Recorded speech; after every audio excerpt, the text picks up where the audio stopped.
Hello, it's day 22 of our Alaska road trip.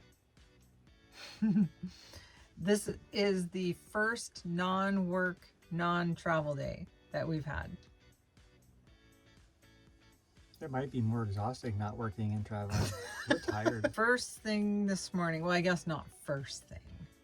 We did enjoy our coffee here, and then we got ready for our hike.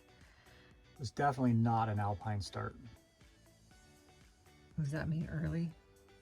Very, very early.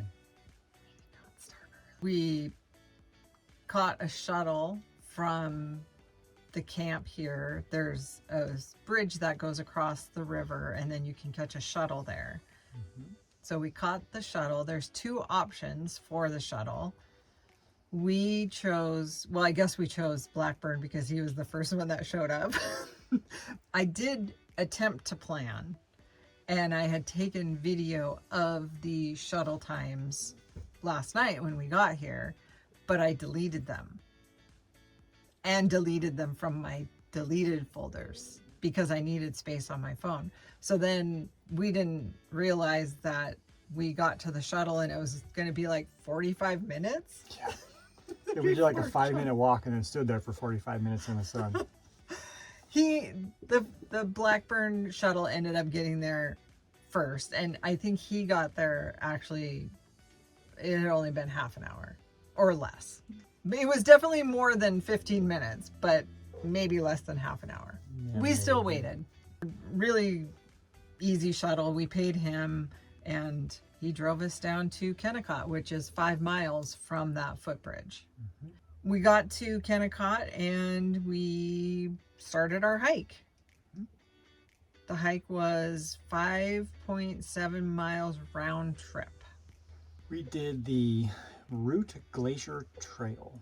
You can't really see the glacier too much until you get quite a bit out of Kennecott. The guy on the shuttle had said he came here in the 1980s and the glacier was over 600 feet tall right in front of the mine, the Kennecott mines. And he said it was a huge mound right in front of it. And if you kind of look off to the left, there's all these crazy hills and kind of down below you. And I tried to kind of sum up what 600 feet would even look like. And it feels like it would be quite a bit over the top of the town. Like they were like on the edge of the glacier. It must have been really impressive. And those hills looks like piles of dirt. It looks like piles of mining tailings, but it's not. It's just the way the glacier receded. It's actually the glacier. It's really crazy looking. Covered in dirt. The path was mostly flat, kind of along the edge of the mountain with the glacier where it used to be on your left, and then of course a very steep hill on the right. We just maintained a flat path for the most part. Eventually you just kind of drop down onto the glacier itself. You're on the edge of all those, quote, tailing pilings. But it's a pretty steep, loose path that drops, I don't know, 200 feet or so, 200-300 feet. Just right on top of the glacier. Very quickly. Very quickly, yeah. It was like round boulders and a lot of them. So it was really loose, and I had no trouble navigating it. There were plenty of people with hiking sticks and, going really slow, and I'm sure a lot of people were probably eating it, but... I did pretty well too. I was burning down the trail. I wasn't watching it. I was trying not to get the dog to pull me over. Yeah. So Zoe will pull you right off your feet if you're not careful. Yeah. You got to go her pace. Once we got onto the glacier, it wasn't slippery at all. Like I thought we're going to have to walk on, slippery ice from the sun. And it was literally like a really open cell sponge, but the sponge was frozen and like all these jagged points. And once we realized how kind of rough that ice was, we decided pretty quickly the dogs couldn't go up there. It would just tear their feet up. So I went up first. Kind of went up to the first knoll or whatever. It seemed like it was going to be the top, but by the time he got there, it really wasn't. It just kept going and going. And I was walking down this pretty skinny ridge of ice, and it went down about 70 feet down to a little creek, and then a fair bit down to the left where I came up. And so I walked right on that edge, and I tried to stay on the edge I came up in case I fell. I don't want to go down into the creek. But as I walked, there were all these river channels just cutting through. I mean, I say river, but it's literally just ice water melting in the ice. And it created these ice flumes. It was just like just dished out like Flume, that's the word I was thinking Flume of. is a good word. Yeah, it's like when you were a kid and you're going down the slides. It was just made of ice. And it was just deep blue, and those rivers are just twisting and carving their way down, and that was really neat to see that. And then Rhonda went back up, and we'll let you talk about your experience. Alex tried to tell me to go over to the edge where he was because it was the best view. And so I thought, all right, I'll do it. And then I got up the glacier maybe 10 feet and realized that feels too freaky to walk over towards that edge where everybody else is over here. I wandered off. So I did not go that way. It was still really cool.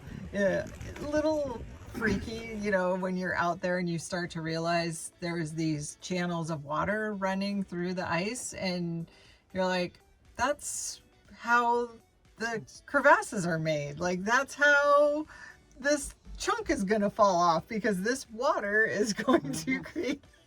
So I tried to avoid those, and it was still really cool. I didn't make it as far as he did, but it was pretty cool. It was neat. Yeah. There were some people camping right there on the edge of the glacier, at the toe of the glacier. Some backcountry, just bring a tent and pitch a nice flat spots all cut out. It would be pretty epic there to camp there and listen to all that, you know, when there was no people around, and hear the avalanches coming down. And but the wind through that area, I imagine if it's this bad down here, it's probably really windy up there. It may not be the most pleasurable thing. You have to bring something warm if you were going to try that. Yeah.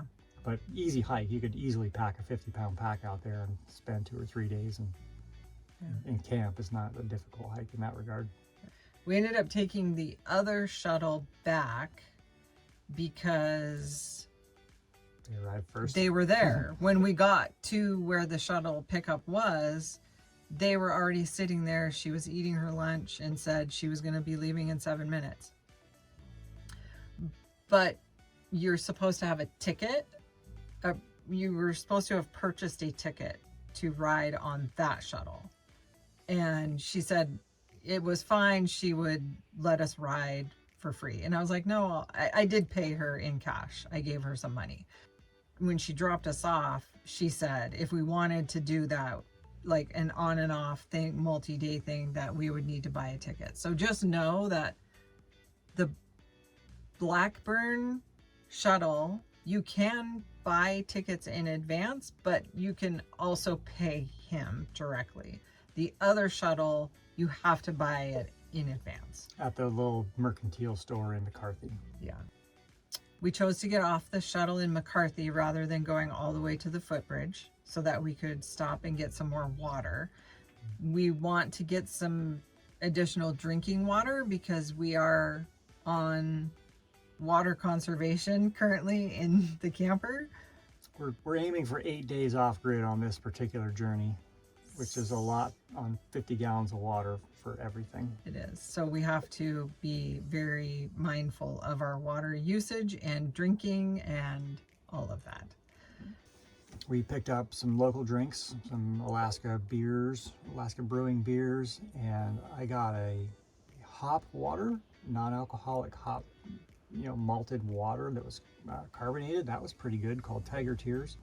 Surprisingly, it was nothing like beer at all. It was like a minty cucumbery, I don't know what to call it. It was kind of good. It was just sort of like flavored water.